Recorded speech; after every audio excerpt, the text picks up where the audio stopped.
ಎಲ್ಲರೂ ಚೆನ್ನಾಗಿದ್ದೀರಾ? ಎಲ್ಲರೂ ಚೆನ್ನಾಗಿರ್ಲಿ ಅಂತ ನಾನು ದೇವರಲ್ಲಿ ಕೇಳ್ಕೊತೀನಿ.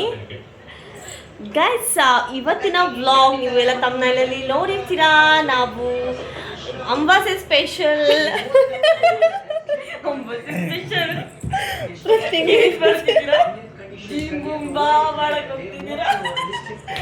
ಅಮಾವಾಸ್ಯೆ ಸ್ಪೆಷಲ್ ಒಂದು ಟೆಂಪಲ್ ಕೊಟ್ಟಿದ್ದೀವಿ. ಯಾರ ನಮ್ಮ ಚಾನಲ್ ಸಬ್ಸ್ಕ್ರೈಬ್ ಮಾಡ್ಕೊಂಡಿಲ್ವೋ ಅವ್ರಿಗೆಲ್ಲ ಐತೆ ಬ್ಲ್ಯಾಕ್ ಮ್ಯಾಜಿಕ್. 2 ನಿಂಬೆಹಣ್ಣು ತಗೊಂಡ್ಬರ್ತೀವಿ ಅದರಿಂದ. ಎರಡು ನಿಂಬೆಹಣ್ಣು, ಮೆಣಸಿನ್ಕಾಯಿ, ಬ್ಲ್ಯಾಕ್ ಡಾಲ್ ಎಲ್ಲ ತಂದ್ಬಿಟ್ಟು ಚುಚ್ಚುತ್ತೀವಿ. ಸಬ್ಸ್ಕ್ರೈಬ್ ಮಾಡ್ಕೊಂಡಿಲ್ಲ ಅಂದ್ರೆ ಹುಷಾರ್. ನಾಳೆ ಎಷ್ಟೊತ್ತಿಗೆ 1K ಆಗಬೇಕು, ಇಲ್ಲ ಅಂದ್ರೆ ಎಲ್ಲರ ತಲೆಗೂ 1K.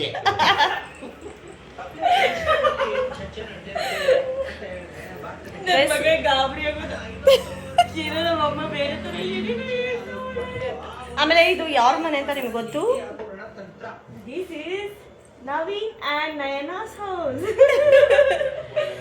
ಆಮೇಲೆ ಲಲಿ ಬರ್ತಾಳೆ, ಲಲಿತಾ ಶ್ರೀ ಅಂಡ್ ಮೋನಿ ಹೋಮ್. ಆಮೇಲೆ ನನ್ನ ಮಗ ಬರ್ತಾರೆ, ನನ್ನ ಪುಷ್ಕರ್ ಹೋಮ್. ಮೋನಿಗೆ ಹಾಕ್ಬಿಟ್ಟೆ.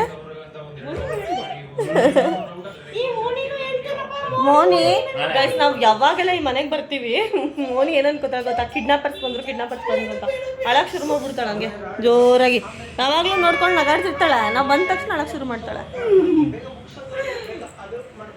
ನಾವು ಬೆಳಗ್ಗೆಯಿಂದ ದೇವ್ರ ಪೂಜೆ ಎಲ್ಲ ಮಾಡಿ ಆ್ಯಂಡ್ ಇಲ್ಲಿಗೆ ಬರೋಸೊತ್ತಿಗೆ ಒಂಚೂರು ಊಟ ಗೀಟ ಮಾಡ್ಕೊಂಡು ಬರೋಸೊತ್ತಿಗೆ ಡೇ ಮುಗ್ದೋಯ್ತು. ಸೊ ಒಂಚೂರು ಹೊರಗಡೆ ಹೋಗ್ಬಿಟ್ಟು ಬರೋಣ. ಇವತ್ತು ಅಮಾವಾಸ್ಯೆ ಟೆಂಪಲ್ಗೆ ಹೋಗ್ಬಿಟ್ಟು ಬರೋಣ ಅಂತ ಹೋಗ್ತಾ ಇದ್ದೀವಿ. ಆ್ಯಂಡ್ ಇದು ಫಸ್ಟ್ ಟೈಮ್ ನಾವು ಈ ಟೆಂಪಲ್ಗೆ ಹೋಗ್ತಾ ಇರೋದು. ಈ ಟೆಂಪಲ್ ಪ್ರೊಮೋ ಬ್ಲಾಗ್ಸ್ ಅಲ್ಲ, ಅವ್ರದ್ದು ಪ್ರೊಮೋ ಬ್ಲಾಗ್ಸಾ, ಅದೇ ಪ್ರತೀಕ್ ಆ್ಯಂಡ್ ಮೌಲ್ಯ ಬ್ಲಾಗ್ಸಲ್ಲಿ ನೋಡಿರ್ತೀರಾ. ಅವ್ರದ್ದೇ ದೇವಸ್ಥಾನ ಇದು. ಅವರ ಪ್ರತೀಕ್ ಅವರ ಫಾದರ್ ಅಲ್ಲಿ ಪುರೋಹಿತರಾಗಿರೋದು. ಸೊ ಆ ದೇವಸ್ಥಾನಕ್ಕೆ ಹೋಗ್ತಾ ಇದ್ದೀವಿ. ನಾನು ಆ್ಯಕ್ಚುಲಿ ಪ್ರತ್ಯಂಗಿರಿ ದೇವಸ್ಥಾನಕ್ಕೆ ಹೋಗಬೇಕು ಅಂತ ಇವತ್ತು ಲೊಕೇಶನ್ ನೋಡ್ತಾ ಇದ್ದೆ. ಯಾವುದಾದ್ರೂ ಇದೆಯಾ ನಮ್ಮ ಮೈಸೂರಲ್ಲಿ ಪ್ರತ್ಯಂಗಿರಿ ಟೆಂಪಲ್ಗೆ ಹೋಗಬೇಕು ಅಮಾವಾಸ್ಯೆ ದಿನ ಅಂತ ನನಗೆ ಅನಿಸ್ತಿತ್ತು. ಯಾಕೋ ಒಂಥರ ಫುಲ್ಲು ನೆಗೆಟಿವ್ ಫೀಲ್ ಆಗ್ತಿತ್ತು. ಸೊ ಪಾಸಿಟಿವಿಟಿ ಬರಲಿ ಅಂದ್ಬಿಟ್ಟು ಪ್ರತ್ಯಂಗಿರಿ ದೇವಸ್ಥಾನಕ್ಕೆ ಹೋಗೋಣ ಅಂತ ಹುಡುಕ್ತಿದ್ದಾಗ ದೇವಸ್ಥಾನದ ಸಿಕ್ತು ನನಗೆ, ಪ್ರತ್ಯಂಗಿರಿ ಟೆಂಪಲ್ ಅಂತ ಸಿಕ್ತು. ಆ್ಯಂಡ್ ಮೈಸೂರಲ್ಲಿ ನಾನು ಬರೋತ್ತಿಗೆ ನೋಡಿ ಇಲ್ಲಿ ತುಂಬ ಚೆನ್ನಾಗಿ ಕೋಲ ಎಲ್ಲ ನಡೆಯುತ್ತೆ. ಅಲ್ಲಿ ಕೇರಳ ಸ್ಟೈಲ್ ಕೋಲ ಎಲ್ಲ ನಡೆಯುತ್ತಂತೆ. ಮಟನ್ ಊಟನೂ ಇದೆ, ಮಟನ್ ಊಟನೂ ಇದೆ, ಪ್ರಸಾದ ಮಟನ್ ಊಟ ಎಲ್ಲ ಕೊಡ್ತಾ ಇದೆ, ವೆಜ್ಜು ಇದೆ. 1 ನಿಮಿಷ ಇರಿ, ಬರೀ ನಾನೇನು ಹೇಳ್ತಿದ್ದಲ್ಲ, ಅದೇ ಕೋಲ ಎಲ್ಲ ನಡೆಯುತ್ತೆ, ಕೇರಳ ಸ್ಟೈಲಿಂದು ಕೋಲ ಎಲ್ಲ ನಡೆಯುತ್ತೆ. ಅದು ನಂಗೆ ತುಂಬ ಇಂಪ್ರೆಸ್ ಆಯಿತು. ಬಿಕಾಸ್ ನಾವು ಮ್ಯಾಂಗ್ಳೂರಿಯನ್ಸ್ ಅಲ್ವಾ, ಮಂಗಳೂರಿನವರಲ್ವಾ, ಹಾಗಾಗಿ ನಮಗೆ ಕೋಲ ಅಂತ ತುಂಬ ಇಷ್ಟ. ಕೋಲ ಅಂತಂದರೆ ನಂಗೆ ತುಂಬ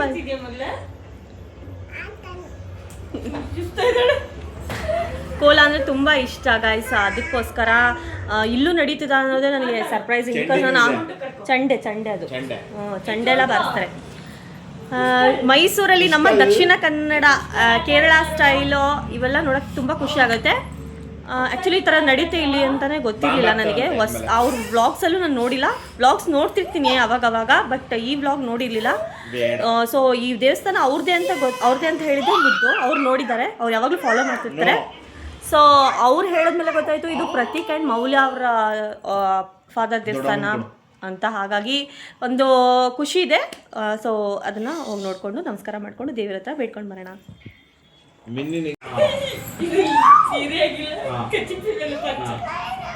ಹಂಗೆ ಉಡಿಸ್ಬಾರ್ದು. ಏಯ್ ಸೆರ್ಗ್ ಬರಬೇಕು ಕಣ್ರಿ. ನಿಮಗೆ ನೆಟ್ಟಿಗೆ ಸೀರೆ ಉಡ್ಸಕ್ಕೆ ಬರ್ತಿಲ್ಲಲ್ಲ. ಸೆರ್ಗೆಲ್ಲ ಎಲ್ಲೂ ಬರೀ ಒಂದು ಟವಲ್ ಸುತ್ತ ಬಿಟ್ರೆ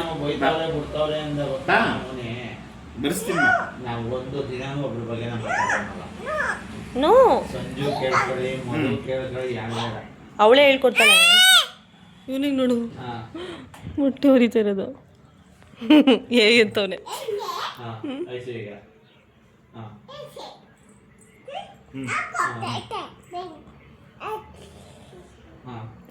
ನೋಡಿ ಫ್ರೆಂಡ್ಸ್,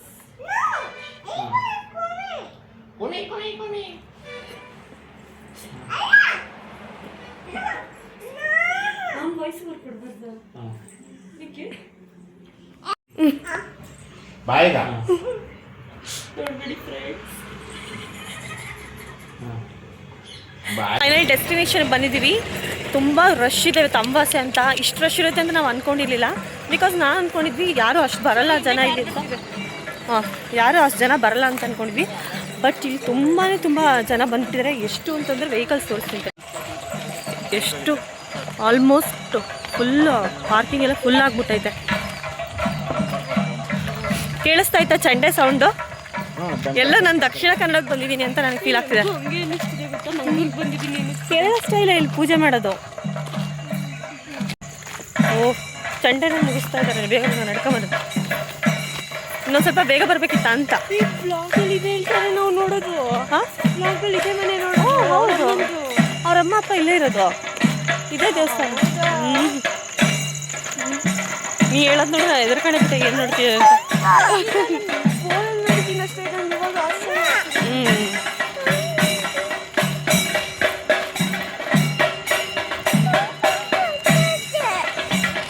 ಕಾಲು ತೊಳ್ಕೊಂಬಚ್ಚಿನಿ ಮೊದಲು. ಕಾಲು ತೊಳಿಕ್ ಹೋಗಿ.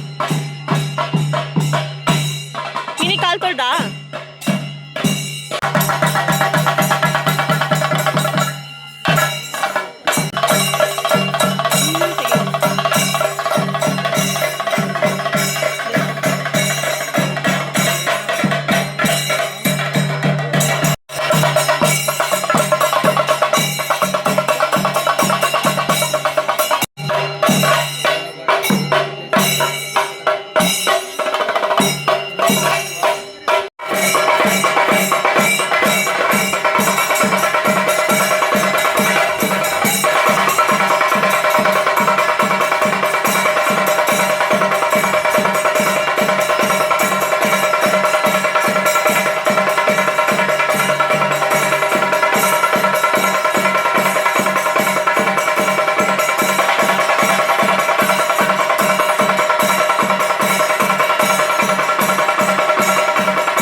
ಚಂಡೆ ಸೌಂಡ್ ಕೇಳೋಕೆ ಶುರು ಮಾಡೈತೆ ಪಾಪ.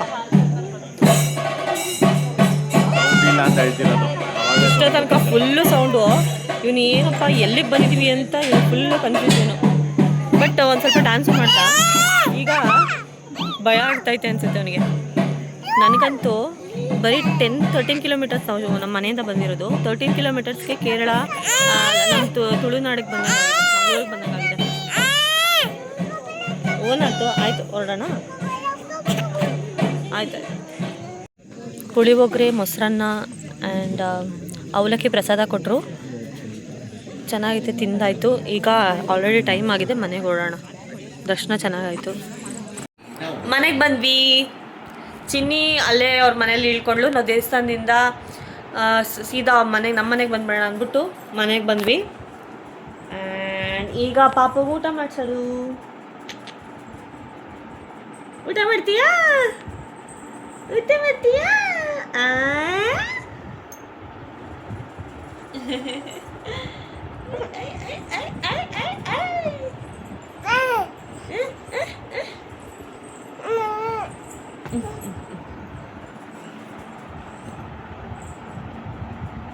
ಆಯಿತು. ಚಿನ್ನಿ ನನಗೆ ಪಾಪ ಬರ್ತ್ಡೇಗೆ ಗಿಫ್ಟು ಅಂದ್ಬಿಟ್ಟು ಅಮೌಂಟ್ ಕೊಟ್ಟಿದ್ಲು, ನೀನೇ ಆರ್ಡರ್ ಮಾಡ್ಕೋ ಸೈಕಲ್ಲು ಅಂದ್ಬಿಟ್ಟು. ನಾನು ಆರ್ಡರ್ ಮಾಡಿದ್ದೆ. ಆಮೇಲೆ ನೋಡಿದ್ರೆ ಅದು ಶಿವಮೊಗ್ಗದ ಅಡ್ರೆಸ್ಸಕ್ಕೆ ಹೋಗ್ಬಿಟ್ಟಿದೆ. ಇವತ್ತು ಫೋನ್ ಮಾಡಿಬಿಟ್ಟು ಚಾಲುಕ್ಯನಗರದಲ್ಲಿ ಇದಿದೆ, ಬಂದಿದ್ದೀವಿ, ಚಾಲುಕ್ಯನಗರದಲ್ಲಿ ಬಂದಿದ್ದೀವಿ, ರೆಡಿ ಇರಿ ಅಂತ ಅನ್ಬೋದು. ಆಮೇಲೆ ನೋಡಿದ್ರೆ ಚಾಲುಕ್ಯನಗರಕ್ಕೆ ಹೋಗ್ಬಿಟ್ಟಾಯ್ತು ಅಂತಿದ್ದು. ನಾನು ಮೈಸೂರಿಗೆ ಮಾಡಿದ್ದಿಲ್ಲ ಅಂತ ಆಮೇಲೆ ಕ್ಯಾನ್ಸಲ್ ಮಾಡಿದೆ. ಈಗ ಮತ್ತೆ ಇನ್ನೊಂದ್ಸಲ ಆರ್ಡರ್ ಮಾಡಬೇಕು. ನಾನು ಏನಾದರೂ ಆರ್ಡ್ರ್ ಮಾಡಿದ್ರೆ ಇದೇ ಬಟ್ ಒಂದು ಸೇಫ್ಟಿ ಗೇಟ್ ಆರ್ಡ್ರ್ ಮಾಡಿದೆ, ಅದು ಸರಿಗಿಲ್ಲ. ಈಗ ಸೈಕಲ್ ಆರ್ಡ್ರ್ ಮಾಡಿದ್ರೆ ಅಡ್ರೆಸ್ ಸರಿಗಿಲ್ಲ, ಎಲ್ಲ ಎಡ್ವರ್ಟ್ ಆಗ್ತೈತೆ, ಯಾಕೋ ಸರಿಯಿಲ್ಲ. ಅದಕ್ಕೆ ಅದೇನು ಸರಿಗಿಲ್ಲ ಅಂದ್ಬಿಟ್ಟು ನಾನು ದೇವಸ್ಥಾನಕ್ಕೆ ಹೋಗಿದ್ದು. ಆ್ಯಂಡ್ ಗೈಸ್, ನಿಜವಾಗ್ಲೂ ದೇವಸ್ಥಾನದ ಬಗ್ಗೆ ಹೇಳಬೇಕು, ರಿಯಲಿ ನನಗೆ ದೇವಿ ಕರ್ಸ್ಕೊಂಡಿದ್ದು ಅಂತಲೇ ಹೇಳ್ಬೋದು. ನಾನು ಪ್ರತ್ಯಂಗಿರಿ ತಾಯಿನ ನೋಡಬೇಕು ಇವತ್ತು, ಯಾವುದೇ ಕಾರಣಕ್ಕೂ ಮಿಸ್ ಮಾಡಬಾರ್ದು. ನಾನು ಪ್ರತ್ಯಂಗಿರಿ ನೋಡಬೇಕು ಅಂತ ಮನಸ್ಸಿಗೆ ಅನಿಸಿತ್ತು, ಅದಕ್ಕೆ ಸರ್ಚ್ ಮಾಡಿದೆ. ಆ್ಯಕ್ಚುಲಿ ನನಗದು ಹೇಳಿದ್ನಲ್ಲ ನಿಮಗೆ, ಅವ್ರದ್ದು ದೇವಸ್ಥಾನ ಅಂತ ಗೊತ್ತಿರಲಿಲ್ಲ. ವ್ಲಾಗರ್ಸ್ ಮೌಲ್ಯ ಪ್ರತೀಕ್ ಅವ್ರದ್ದು ದೇವಸ್ಥಾನ ಅಂತ ಗೊತ್ತಿರಲಿಲ್ಲ, ಹೇಗೋ ಗೊತ್ತಿಲ್ಲ. ಅವ್ರನ್ನ ಅಪ್ಪ ಅಮ್ಮನೂ ಮೀಟ್ ಮಾಡ್ದಂಗಾಯಿತು, ಅವ್ರ ಬ್ಲೆಸ್ಸಿಂಗ್ಸ್ ತೊಗೊಂಡ್ವಿ ನಾವು, ಒಳ್ಳೇದಾಗಲಿ ಅಂತ. ತುಂಬ ಚೆನ್ನಾಗಾಯಿತು. ನನಗಂತೂ ಕೇರಳಾಗೆ ಹೋಗಿ ಇಲ್ಲೇ 13 ಕಿಲೋಮೀಟರ್ ಅಷ್ಟೇ, 13 ಕಿಲೋಮೀಟ್ರಲ್ಲಿ ನಮಗೆ ಕೇರಳ ಮಂಗಳೂರೆಲ್ಲ ನೋಡ್ಕೊಂಬಂದಂಗಾಯಿತು. ತುಂಬ ಸಿಟಿಲೇ ಐತೆ, ಹಳ್ಳಿನೇ, ಆದರೆ ಸಿಟಿಗೆ ಹತ್ರನೇ, ಸಿಟಿ ನೆಕ್ಸ್ಟ್ ಸ್ಟಾಪೇ ಹಳ್ಳಿ ಅನ್ನೋ ಥರ. ಆ್ಯಂಡ್ ನನಗಂತೂ ವಾತಾವರಣ ಎಲ್ಲ ಸೇಮ್ ದಕ್ಷಿಣ ಕನ್ನಡ, ಆಮೇಲೆ ಕೇರಳ ಆ ಸೈಡೇ ನೋಡ್ದಂಗಾಯಿತು. ತುಂಬ ಚೆನ್ನಾಗಿದೆ. ಏನೈತ್ರಿ ಕೊಡಬಿಟ್ಟು ಓನ್ಮ ಐ ಐ ಐ ಐ ಹುಷಾರ್ ಕಂದ, ಕಾಲ ಮೇಲೆ ಹಾಕೊಂಡಿಯಾ, ಹುಷಾರ್. ಮೊನ್ನೆ ಹೆಂಗೆ ಕಂದ ಅಲ್ಲಿ ಡ್ಯಾನ್ಸ್ ಮಾಡಿದ್ದು, ಕೋಲ ಮಾಡಿದ್ದು, ಉಂಗ ಕೋಲ ಮಾಡಿದ್ದು ಹಂಗ ಕಂದ, ಹೆಂಗೆ ಕೋಲ ಮಾಡಿದ್ದು ನೋಡ್ದ, ಹೆಂಗೆ ಎಸ್ದ, ಕಾಲ ಮೇಲೆ ಬಿದ್ದಿದ್ದ, ಅದು ಕೊಡ್ರಿ ಅದು ಬೇಡದು. ಓಹೋ, ಏನೇನೆಲ್ಲ ಆಟ ಆಡ್ತಾನೆ ನೋಡು. ಆಟಾಡೋ ಸಾಮಾನು ಆಟ ಸಾಮಾನೆಲ್ಲ ಆಟಾಡೋ ಅಂದ್ರೆ ಆಟ ಆಡೋಲ್ಲ, ಬೇರೆದೆಲ್ಲ ಆಟ ಆಡ್ತಾನೆ.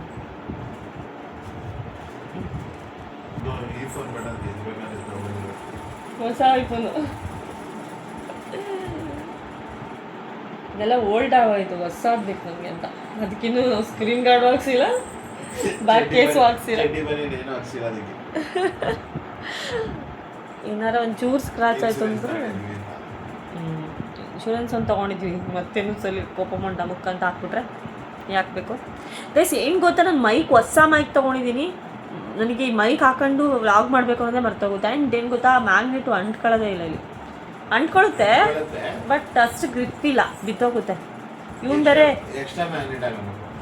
ಇವನು ಹಿಂಗೆ ಎಳ್ಬಿಡ್ತಾನೆ ಏನೋ ಐತಲ್ಲ ಅಂತ, ಅದಕ್ಕೆ ನನಗೆ ಅಷ್ಟದು ಯೂಸ್ ಟು ಆಗ್ತಾಯಿಲ್ಲ. ಸ್ವಲ್ಪ ದಿನ ಅಭ್ಯಾಸ ಆಗಬೇಕು. ಅಭ್ಯಾಸ ಆಗಿದ ತಕ್ಷಣ ನಾನು ಮೈಕ್ ಹಾಕ್ಕೊಂಡು ಮಾತಾಡ್ತೀನಿ. ಆ್ಯಂಡ್ ನಿಮ್ಗೆ ಕೇಳಿಸುತ್ತಲ್ವಾ ಆಲ್ಮೋಸ್ಟು ನಾನು ಮಾತಾಡೋದಲ್ಲ, ಬಟ್ ಮೈಕ್ಗಿಂತ ನನಗೆ ನೆನ್ನೆ ಮೈಕ್ ಹಾಕ್ಕೊಂಡು ವ್ಲಾಗ್ ಮಾಡಿದೆ. ನಾನು ಎಡಿಟಿಂಗ್ ಮಾಡ್ಬೇಕಾದ್ರೆ ನನಗೆ ಅಬ್ಸರ್ವ್ ಮಾಡಿದ್ದು ಮೈಕ್ಗಿಂತ ನಾನು ಜೋರಾಗೆ ಮಾತಾಡ್ತೀನಿ ಅಂತ. ಮೈಕ್ ಅವಶ್ಯಕತೆನೇ ಇಲ್ಲ. ಒಂದೊಂದು ಸಲ ಈಗ ಹೊರಗಡೆ ಹೋದಾಗ ಟ್ರಾಫಿಕ್ಕೆಲ್ಲ ಮತ್ತು ವೆಹಿಕಲ್ ಸೌಂಡೆಲ್ಲ ಇರುತ್ತೆ, ಅಲ್ಲಿ ಬೇಕಾಗ್ಬೋದು ಮೈಕು. ಆ್ಯಂಡ್ ಮನೇಲಿ ಬೇಕಾಗಿಲ್ಲ, ಬಿಕಾಸ್ ನನ್ನ ವಾಯ್ಸೇ ಜೋರಿದೆಯಲ್ಲ, ಕೇಳಿಸುತ್ತೆ.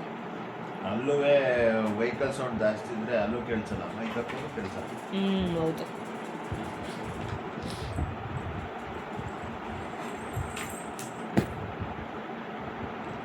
ಪ್ರೆಗ್ನೆನ್ಸಿ ವ್ಲಾಗ್ ಮಾಡ್ತೀನಿ ಅಂತ ಹೇಳಿದ್ದೆ, ಸೀರೀಸ್ 2, ಬಟ್ ಇವತ್ತು ಮಾಡಲ್ಲ, ಅದಕ್ಕೆ ಇನ್ನೊಂದು ದಿನ ಮಾಡ್ತೀನಿ. ಆ್ಯಂಡ್ ವ್ಲಾಗ್ ಎಂಡ್ ಮಾಡ್ತೀನಿ ಗೈಸ್. ನೆಕ್ಸ್ಟ್ ವ್ಲಾಗಲ್ಲಿ ಮೀಟ್ ಮಾಡೋಣ. ನನ್ನ ಪಾಪು ಊಟ ಮಾಡಿಸೋ ಟೈಮಲ್ಲೇ ವ್ಲಾಗ್ ಎಂಡ್ ಮಾಡಿದ್ದು. ಆ್ಯಂಡ್ ಇವತ್ತು ಅಷ್ಟೇ ಪಾಪುನ ಯಾಕಂದರೆ ನಾನು ಆಲ್ಮೋಸ್ಟ್ ಇವಾಗ ಸಂಜೆ ಮೇಲೆ ವ್ಲಾಗ್ ಮಾಡ್ತಿರೋದು, ಬಿಕಾಸ್ ಬೆಳಗ್ಗೆಯಿಂದ ನಾನು ಒಂದು ಸ್ವಲ್ಪ ಲೇಸಿಯಾಗಿರ್ತೀನಿ, ಏನು ವ್ಲಾಗ್ ಮಾಡೋದಂತಲೂ ನನಗೂ ಗೊತ್ತಾಗಲ್ಲ. ಸೊ ಸಂಜೆ ಮೇಲೆ ನಾವು ಆಚೆ ಹೋಗ್ತೀವಲ್ಲ, ಸೊ ನಿಮಗೂ ಏನಾದರೂ ತೋರ್ಸೋಕೆ ಇರಬೇಕಲ್ಲ ಕಂಟೆಂಟ್ ಅಂತ. ನಾವು ಸುಮ್ಮನೆ ಮಲ್ಕೊಂಡಿರೋದು ಏನು ಕಂಟೆಂಟ್ ಮಾಡೋದು, ನಾವು ಕ್ರೊಕೊಡೈಲು ಒಂದೇ, ನಾನು ಒಂದೇ, ಅದೇ ಥರ ನಿಂತ್ಕೊಂಡಿರ್ತೀನಿ. ಹಂಗಾಗಿ ಹೊರಗಡೆ ಹೋದಾಗ ಒಂಚೂರು ಏನಾರು ವ್ಲಾಗ್ಸ್, ನಾವು ಏನಾರು ಹೊರಗಡೆ ಸುತ್ತಾಡೋದು ಎಲ್ಲ ನೀವು ನೋಡ್ಬೋದು. ಆ್ಯಂಡ್ ಮನೇಲಿದ್ರೂ we should create some content ಅಲ್ಲ, ಆ ಥರ ಮಾಡಿದಾಗ I will definitely upload the vlogs. And daily vlog upload ಮಾಡಬೇಕಂತ ನನಗೂ ಇಷ್ಟ, ಬಟ್ ಒಂದೊಂದು ಸರಿ ಮಿಸ್ ಆಗ್ತಾಯಿದೆ. ಇತ್ತೀಚೆಗಂತೂ 2 ದಿನಕ್ಕೊಂದ್ಸರಿ ಅಪ್ಲೋಡ್ ಮಾಡ್ತಿದ್ದೀನಿ, but I take a challenge and I definitely going to upload daily. ನೋಡೋಣ ದೇವ್ರು ಹೇಗೆ ದಾರಿ ತೋರಿಸ್ತಾನೆ ಅಂತ. ನನ್ನ ಯೂಟ್ಯೂಬ್ ಪಯಣ ಹೇಗೆ ಮುಂದುವರಿಯುತ್ತೆ ಅಂತ ನೋಡೋಣ. ನನಗೆ ಯೂಟ್ಯೂಬಲ್ಲಿನೇ ಒಂಥರ ಪ್ಯಾಷನ್ ಇದೆ, ಎಲ್ಲ ಬ್ಲಾಗರ್ಸ್ ಥರ ನನಗೂ ಡೈಲಿ ಅಪ್ಲೋಡ್ ಮಾಡ್ಬೇಕಂತ. ಸ್ವಲ್ಪ ಜನಕ್ಕೆ ಅದು ಪ್ಯಾಷನ್ ಅಂತ ಇರಲ್ಲ. ಈಗೇನೋ ಅಪ್ಲೋಡ್ ಮಾಡಬೇಕು, 2 ದಿನ ಅಪ್ಲೋಡ್ ಮಾಡಿಬಿಟ್ಟು ಸೊ 3ನೇ ದಿನಕ್ಕೆ ಬೋರ್ ಆಗುತ್ತೆ. ಬಟ್ ನನಗೆ ಆ ಥರ ಅಲ್ಲ, ನನಗೆ ಅಪ್ಲೋಡ್ ಮಾಡ್ತಾ ಇರಬೇಕು. ನನ್ನ ಲೈಫ್ನ ಸಿಂಪಲಾಗಿ ಇಟ್ಕೊಳ್ಳೋಕ್ಕೂ ನನಗೆ ಇಷ್ಟ ಇಲ್ಲ. ನನಗೆ ಏನಿದೆ ಅದನ್ನು ನಾನು ಡೈಲಿ ಎಂಜಾಯ್ ಮಾಡ್ತಾ ಇರಬೇಕು, ಅದನ್ನು ತೋರಿಸ್ತಿರ್ಬೇಕು, ಅದನ್ನು ಮೆಮೊರೇಬಲ್ ಆಗಿ ನಿಮಗೆ ತೋರಿಸ್ಬೇಕು ಅನ್ನೋದೊಂದು ಆದರೆ ಮೆಮೊರೇಬಲ್ ಆಗಿರುತ್ತೆ ನನಗೆ. ಇವಾಗ ನಾನು ಎಷ್ಟೋ 2 ವರ್ಷದ ಹಿಂದಿನ ವ್ಲಾಗ್ನ ನಾನು ತೆಗೆದು ನೋಡ್ಬೋದಲ್ವಾ ನಾನು ಈ ಥರ ಮಾಡಿದೆ ಅಂತ. ಸೊ ನನ್ನ ಮೊಬೈಲಲ್ಲಿ ಅದು ಡಿಲೀಟ್ ಆಗಿದ್ರು ಆ ಯೂಟ್ಯೂಬ್ ಅನ್ನೋ ಒಂದು ಪ್ಲ್ಯಾಟ್ಫಾರ್ಮಲ್ಲಿ ಇದ್ದೇ ಇರುತ್ತಲ್ವ. ಸೊ ನಾನು ಇನ್ನು ಮುತ್ತಜ್ಜಿ ಆದಾಗಲೂ ನಾನು ಆ ವ್ಲಾಗ್ಸ್ನ ನೋಡ್ಬೋದಲ್ಲ, ನನ್ನ ಮಕ್ಕಳಿಗೆ ನನ್ನ ಮೊಮ್ಮಕ್ಕಳಿಗೆಲ್ಲ ತೋರಿಸ್ಬೋದಲ್ಲ. ಹಂಗಾಗಿ ನಾನು ವ್ಲಾಗ್ ಮಾಡ್ತಾಯಿದ್ದೀನಿ, ಅದೇ ಒಂದು ಪ್ಯಾಷನ್ ಅಂತ. ಸೊ ನಾನು ಅದು ಪ್ರೊಫೆಷನಾಗಿ ಆದ್ರೂ ನನಗೇನು ಬೇಜಾರಿಲ್ಲ, ಪ್ರೊಫೆಷನಾಗಾದರೂ ಆಗಲಿ. ಆ್ಯಂಡ್ ಎಸ್ ಗೈಸ್, ಇವತ್ತು ಇಷ್ಟು ಹೇಳ್ತಾ thank you so much for watching my vlogs and videos. Daily ಏನೇನು ಅಪ್ಲೋಡ್ ಮಾಡ್ತಿದ್ದೀನಿ ನನ್ನ ಇಷ್ಟ ಆದರೆ ದಯವಿಟ್ಟು ಲೈಕ್ ಮಾಡಿ, ಇಷ್ಟ ಆಗಿಲ್ಲ ಅಂತಂದರೆ ಅನ್ಲೈಕ್ ಮಾಡಿ. ಆ್ಯಂಡ್ ಇಷ್ಟ ಆಯಿತು ಅಂತ ಕಮೆಂಟ್ ಮಾಡಿ, ಇಷ್ಟ ಆಗಿಲ್ಲ ಅಂತಂದರೂ ಕಮೆಂಟ್ ಮಾಡಿ. ಆ್ಯಂಡ್ ನನ್ನ ವೀಡಿಯೋಸ್ನ ನೀವು ಬೇರೆಯವ್ರಿಗೆ ಶೇರ್ ಮಾಡಬೇಕು ಅಂತಂದರೆ ಪ್ಲೀಸ್ ಶೇರ್ ಮಾಡಿ. ಆ್ಯಂಡ್ ಸಬ್ಸ್ಕ್ರೈಬ್ ಮಾಡ್ಕೊಂಡಿಲ್ಲ ಅಂದರೆ ಗೈಸ್ ಪ್ಲೀಸ್ ಸಬ್ಸ್ಕ್ರೈಬ್ ಮಾಡ್ಕೊಂಡು ನೋಡಿ ಅಂತ ಹೇಳ್ತಾ thank you so much for watching. Bye.